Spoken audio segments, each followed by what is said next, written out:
Hello and welcome to the Weekly Defense Podcast, the show about defense procurement and military technology. This week brought to you in partnership with our sponsor, AUSA. I'm your host, Noemi Di Stefano, and this week with me to take a look at the news and highlights from the floor of the AUSA in Washington, D.C., I'm joined by Air Editor Tim Martin. Hi, Tim. Hey, Noemi.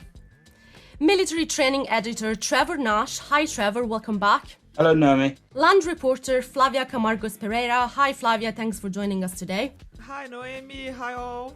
And we also have a special guest today for the first time on the Weekly Defense Podcast, author, editor, defense analyst David Hidsby. Hi, David. It's a pleasure to have you on the show. Hello. Pleased to be here. It's a pleasure for us. So this week, as I mentioned, we are going to focus primarily on some of the news from the biggest event of the year, at least for the defense sector, the annual Association of the U.S. Army Conference. Flavia and David were two of a team of four that Shephard had on the show floor, together with our other two contributors, Wilder Alejandro Sanchez and Scott Gurley. Before we talk about the news, though, I wanted to take a minute to publicly congratulate one of the voices that we have today on the show, Tim Martin, who is now an award-winning journalist, having won the Best Technology Submission at the Defense Media Awards this year for his Air Warfare Digital Magazine feature on stealth technology. Tim, big congratulations on this well-deserved achievement. You're far too kind, Noemi. Thank you. It was a big surprise. It was a talented pool of nominees, candidates for the award. So yeah, delighted to win it, and just disappointed not to be able to travel to DC and accept it in person. I bet. I hope this is the first of a long series for you. I really do. So even though the focus is on AUSA, just quickly, as the UK-based team was not able to fly to Washington due to some COVID restrictions still in place, Tim and Trevor, you guys have been writing and commissioning some non-AUSA related stories. Let's very briefly take a look at them. Tim, you wrote a piece on Global Eye, Swedish Global Eye. What's new on that front? Yeah, that's right. So I suppose the latest is that Sweden, the Swedish government, will most likely approve an order for Global Eye in the coming weeks. Certainly they will make a decision, but it's something of a foregone conclusion because the Swedish Armed Forces have already requested that the government buy the aircraft. So this is just the actual formal decision that I'm talking about here. The government will actually approve it then in the coming weeks. And the reason why I'm saying it's a foregone conclusion really is because there's no other aircraft involved. There's no competition here. Under the Lisbon Treaty, aircraft or combat aircraft from Sweden can be bought without a competition. So this is just, as I say, almost 100% confirmed then that and it's a formality really that Sweden is going to buy Global Eye. Okay, thanks, Tim, for that update. We'll stay tuned in the coming weeks. And Trevor, you commissioned a piece to Giles Abbott this week because there has been a new development on Project Selborne. Tell us more about that. Yeah, Project Selborne is the Royal Navy's programme to hold training at 14 shore-based establishments, and it was won by a company called Team Fisher. The main players in that consortium include Capita, Elbit UK, Raytheon UK, Fujitsu, and the University of Lincoln. So the real milestone this week is the fact that Team Fisher have taken over the Royal Navy's Future Training Unit at HMS Collingwood in Fareham, and that organisation is responsible for directing much of the training in the Royal Navy. So big step forward there. As well as Selborne, we also ran a story this week on the Nigerian Air Force completing their training on the A-29 Super Tucano at Moody Air Force Base in Georgia. That's now complete. And many of those Super Tucanos are actually operating now from KNG Air Base. And the US Air Force is still providing in-country support for that particular unit. Oh, thank you. It's not very often that we hear some training stories from Africa, so that's very interesting. Thank you. Okay, so as anticipated, let's talk AUSA. So I learned on my first show, which was the SCI, that these shows always have like some themes that are bigger than others. So, David, what would you say were the main themes at AUSA this year? Well, the certainly the Army is looking at an uncertain future. It's not going to have a lot of money. It's trying to hold to its priorities in terms of force modernization, but the other people have a vote. It's got to look to things like cyber threats, and it also has to present itself as well. Certainly, the art you wouldn't have thought by going there that Afghanistan had recently happened, and in fact, the Army is presenting its role after 20 years in as something of a success. So, how they view what they've been doing in recent years is another part of the story. And because you mentioned US Army modernization priorities, I would expect that those were one of the biggest themes. So we will dissect some of those in a minute from the air and land domains. But just one question for you on that. What did you gather from speaking to people from industry and the militaries on the future of these modernization priorities with the budgets expected to be flat in the coming years?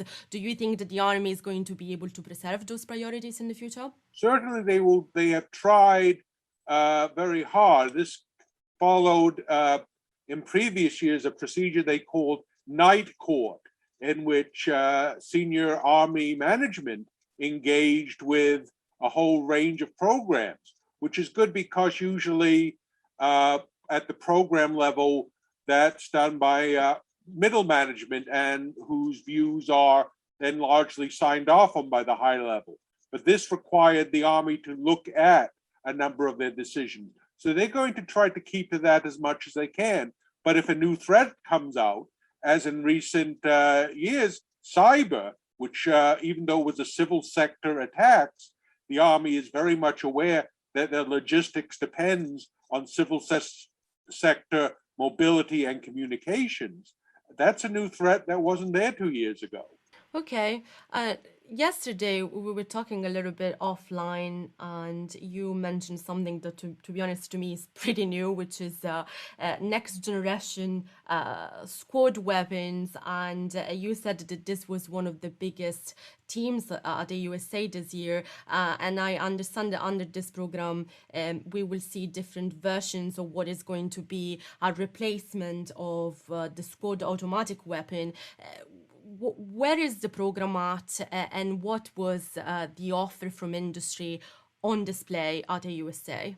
Well, that was actually a funny one because NGSW, Next Generation Squad Weapon, was expected to be one of the featured items at AUSA, but it turned out, as Sherlock Holmes would say, to be the case of the dog that didn't bark.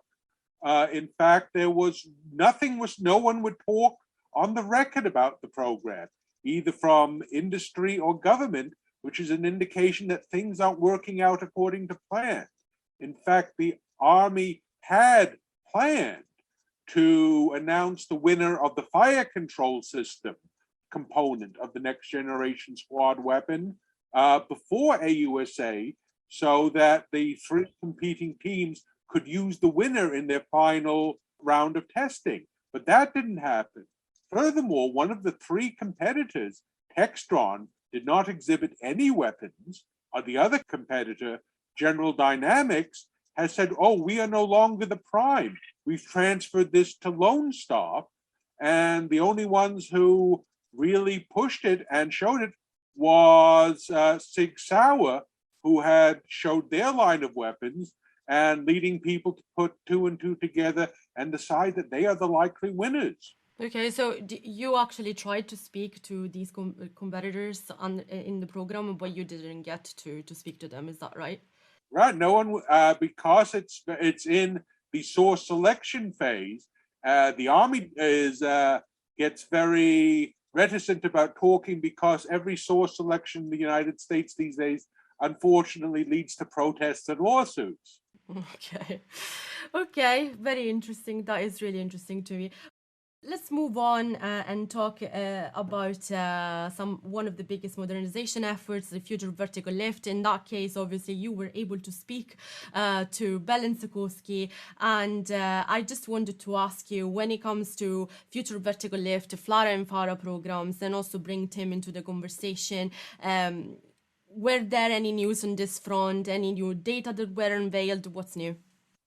Well, as for news, I think the source selection phase is in progress. Last month, both Bell and the Boeing Sikorsky team, who are the two competitors offering the Bell V280 Valor and the Boeing Sikorsky Defiant, have submitted their proposals to the Army. And a proposal is basically a boxcar full of documentation, although now this has to be delivered electronically.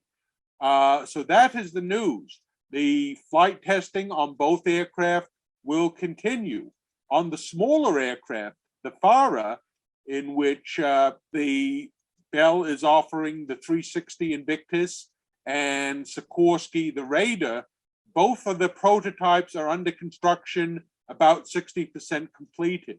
On the military side, people who are pulling this all together, General Rugen at the Army Futures Command, pointed out that the air-launched effects, which is a combination drone and weapon that will arm the FARA, was tested through its launcher for the first time from a Black Hawk surrogate aircraft the week before the show. And I just read your story, and I wanted to pick up on something else that General Rugen said. So he made a point about simultaneity, as there are two rotorcraft programs running at the same time under FEL. So it's a question for you and Tim as well, please. Could simultaneity then result in an affordability issue? What is your take on that? Tim, do you want to comment on this? It's always been something of an elephant in the room that it would be difficult for the US Army to run full rate production, let's say, of FARA and FLRAA almost simultaneously. There is a slight overlap, there will be at least from 2028 onwards. Look, defence analysts have always suggested that one or other will fall by the wayside. The Army always maintain that the absolute priority between the two is the Light Scout, the future attack reconnaissance aircraft, because they haven't had ones for a long time, and they have the Black Hawk, so if all else fails, they would still have the Black Hawk. But I think more than that issue, because the Army just maintain a very simple message, which is we have hit our milestones consistently when executing solicitations, down selects with industry and so forth. So you can't criticize them on that front insofar as the very long-term plans that they've had have been maintained right throughout. You go back as far as 2013 when the JMRTD was starting. So it's difficult to pin the Army down on that one. I suppose the longer the flat budget for the Army continues, then yes, of course, then there might be a more of a squeeze. There might be more pressure that comes. David, what would your thoughts on that be? Is that a fair kind of summation of things? And would you see that the Army will eventually have to prioritise one over the other? Or well, General Rugen says we can do it both. I asked him sort of point blank, you're giving us an F-35, giant F-35 that goes straight up, and he said no. He also referred me to a recent external study by a Washington think tank, the CSBA, that's the Center for Strategic and Budgetary Analysis, which you can get online. And he said these people from outside the government looked at it and they said, yes, they can do two at once and it can be done affordably if they get savings in the life cycle cost. And there is another voice in your story, David, the commander of the US Army Aviation Center of Excellence, who actually believes that the future vertical lift program is not going to suffer from large-scale cost increases. Is that right?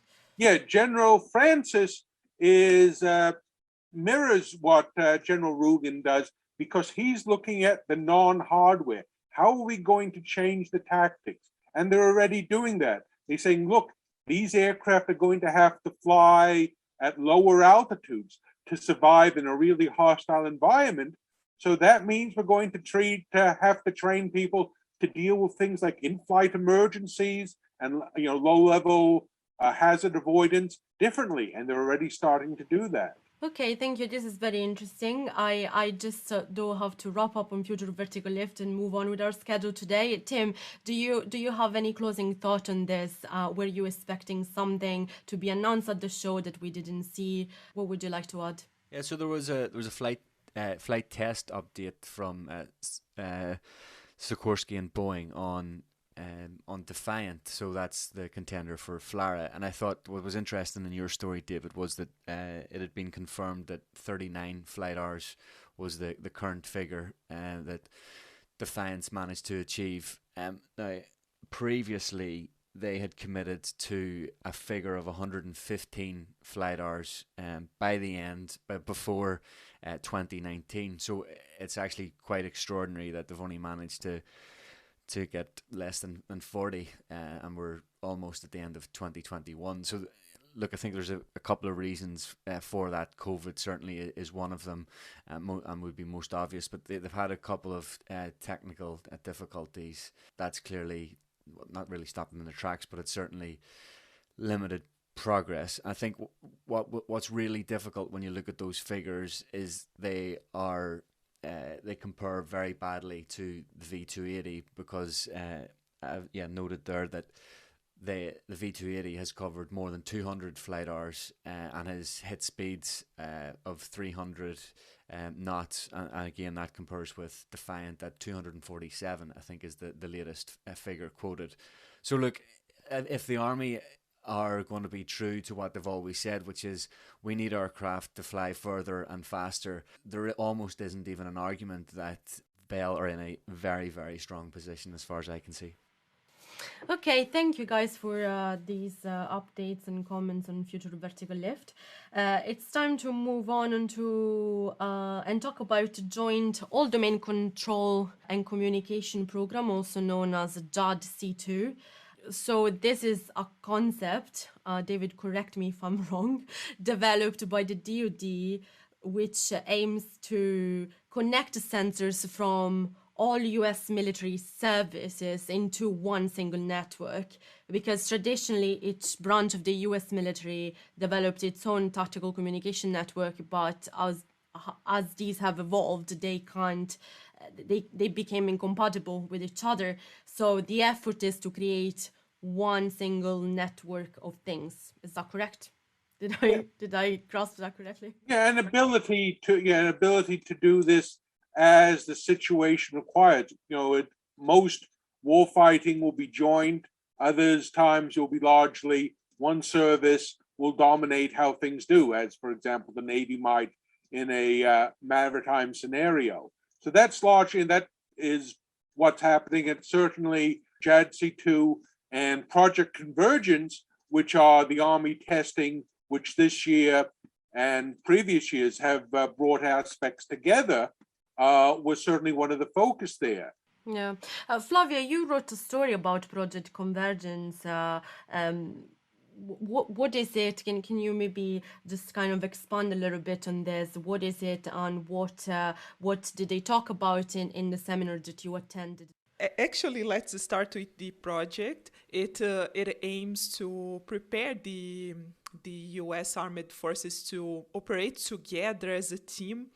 It includes a series of demonstrations, experiments, to identify new ways to fight, new systems, new technologies.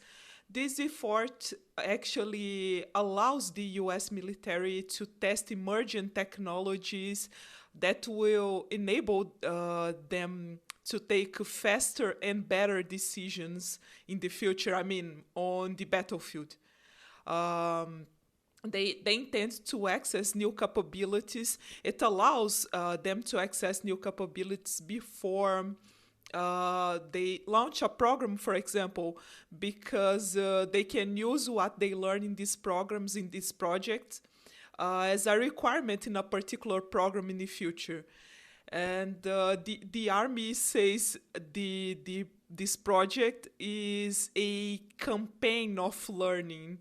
And it actually started last year with the U.S. Army and focused on the role of the U.S. Army in this joint concept to fight together with the other branches. Okay, and so what kind of highlights do you have from the seminar itself? They spoke about the progress in the program and what they have done this year.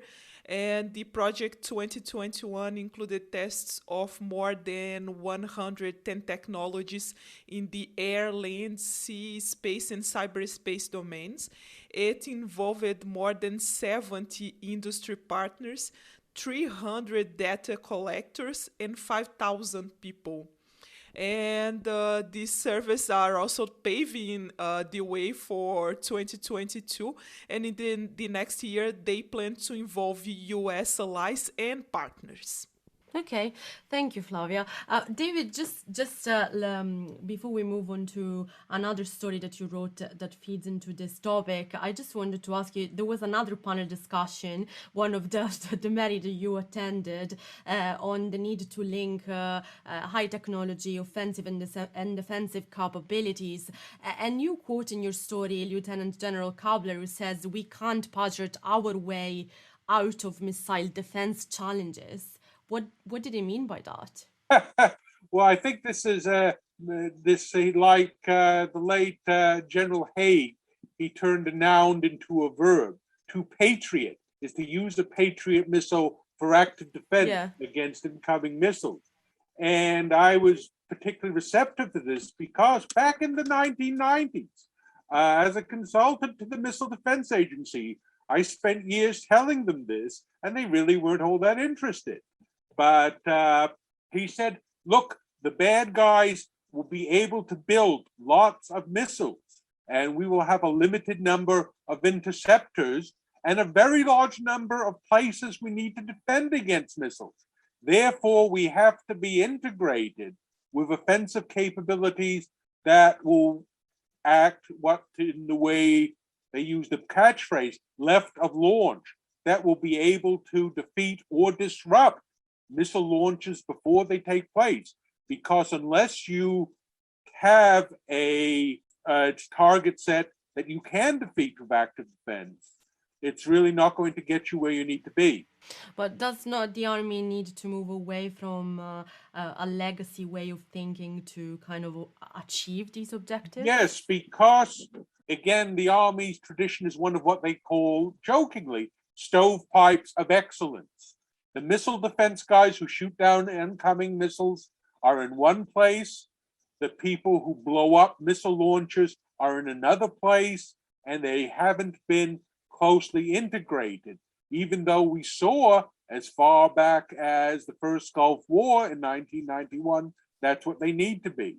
Okay, thanks, David. And as anticipated, let's talk about the last story that kind of like feeds into the JOD-C2 topic. It's a training story, and we're talking about an exercise called Scarlet Dragon, which is supposed to help the U.S. Armed Forces train to shorten the time it takes to transmit mission targeting data from satellites to shooters. So tell us more about this exercise. How does it work?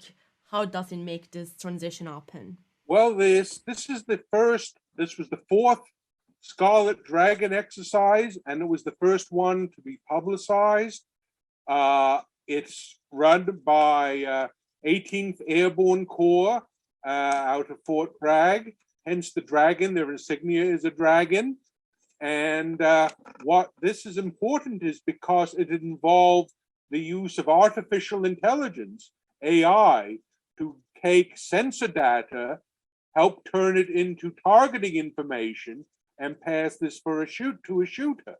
Now, they started doing Scarlet Dragons last year, and they've done them at 90-day intervals, and this is the fourth one.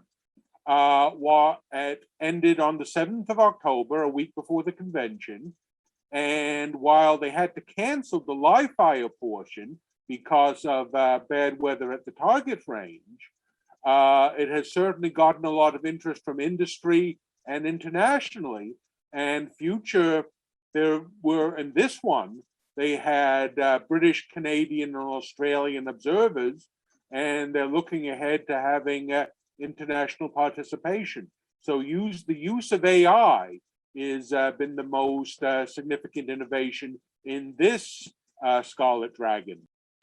Thank you, David. And just to stay in the realm of training, but to bring on Trevor.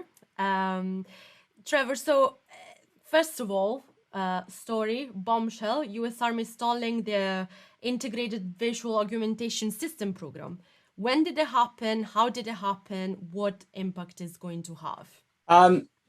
I first heard about this morning, and as we know, the Integrated Visual Augmentation System, or IVAS, potentially worth $22 billion to Microsoft for their HoloLens head-mounted display. But unfortunately, as it appears at the moment, the US Army has taken a pause on this program to look at, we think, the HoloLens HMD.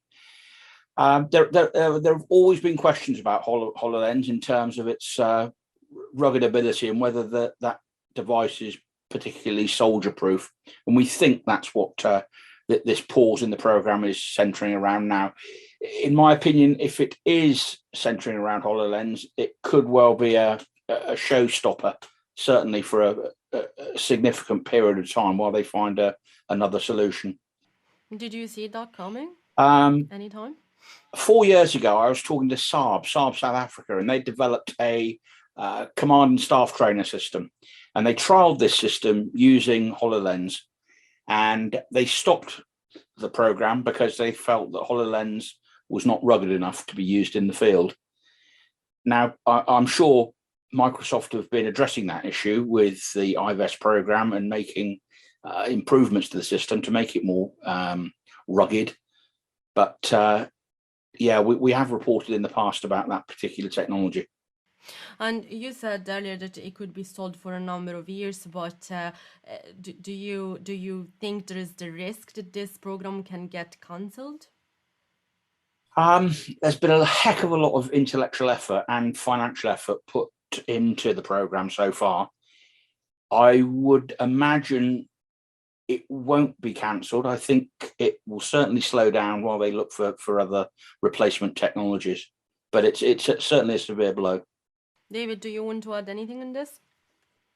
Certainly, this is also links back to what we talked about earlier with the NGSW program, because in that, the Army is also looking at soldier-mounted headgear, which would be associated with weapons, to bring displays to a soldier in the field.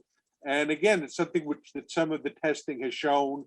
Some of these are heavy, give a degree of tunnel vision, so that the soldier who wants to stay alive in a battlefield has to move his or her head from side to side constantly. And if you're wearing something heavy on your head, it's just not going to wear them out within hours. Last story on the training side, Trevor. There is a company called Inveris, very nice Latin name there, which was showcasing one of their training solutions, a new simulator. Tell us more about that. Yeah, they were showing for the first time a simulator called VRDT, or Verdict as they call it. It's a virtual reality decisions and tactics device. Basically, it's a virtual trainer. Again, good old head-mounted display where the wearer can see through 360 degrees. And it's basically designed to, first and foremost, it's designed for the law enforcement market, and it's been sold to a police force in California. But it has got applications for the military, clearly, in operations such as in Afghanistan, where the military are dealing on a regular basis with civilians on the battlefield. And so this device really enhances the sort of de-escalation process. The wearer sees in his headset a virtual figure or virtual crowd, and that person's job then is to de-escalate the situation or communicate with the situation, which is monitored by an instructor who can hear and see everything that the trainee is looking and hearing. And then that instructor, depending on how the trainee is doing, can either ramp up the situation, make it more difficult for the individual to control, or indeed, if he's doing very well, he can de-escalate the situation. So yeah, it's certainly a good system. It's a very interesting system, and as well as showing it at AUSA, they're also going to be taking it to IITSEC in Orlando, where I'm looking forward to having a play with it. Yeah, I wanted to ask you, are you going to try that? And can you send footage of you on the simulator from it?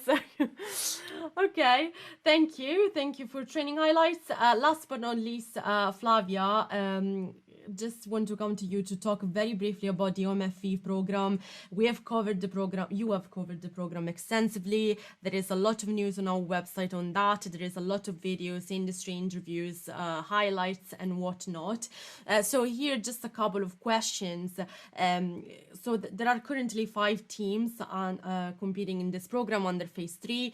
And was there anything that you expected to see on the show floor by any of them that you did not see?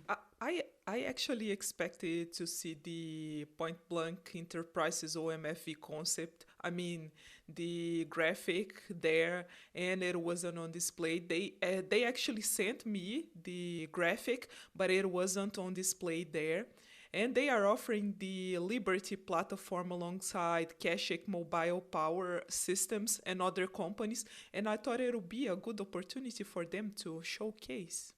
Point Blank Enterprises is the armor and ballistic protection specialist, isn't it? Yeah, exactly. It's this one. And I know that before the show you were looking forward also to see the Oshkosh solution. But what was? Oh, David is laughing. Why are you laughing, David? About the Oshkosh solution.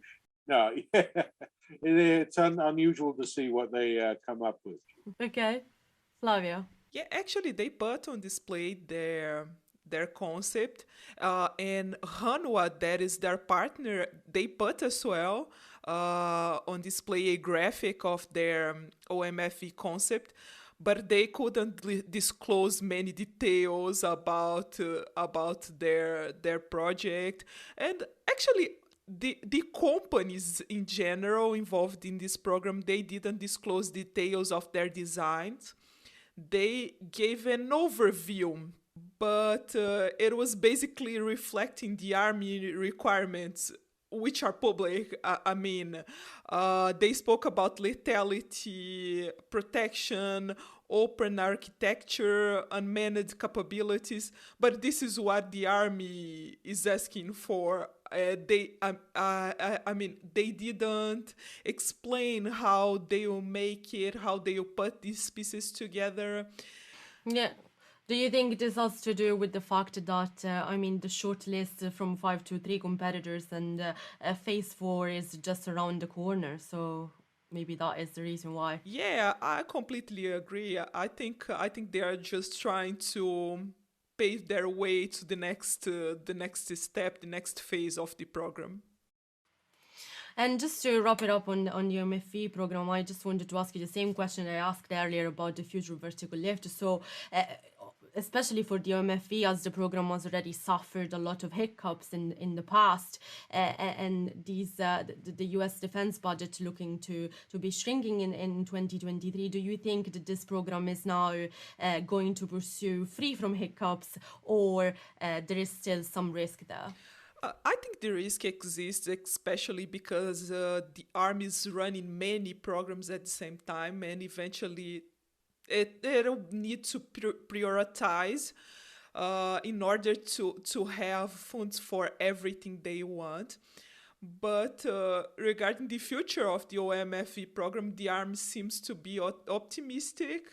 there was a seminar called Advancements in the Next Generation Combat Vehicle Development, and General Ross Kaufman was a panelist there, and he's the director of the Next Generation Combat Vehicles Cross-Functional Team, and he said the OMFV is the number one priority of his team, and that the Army is really proud of the direction the program is taking.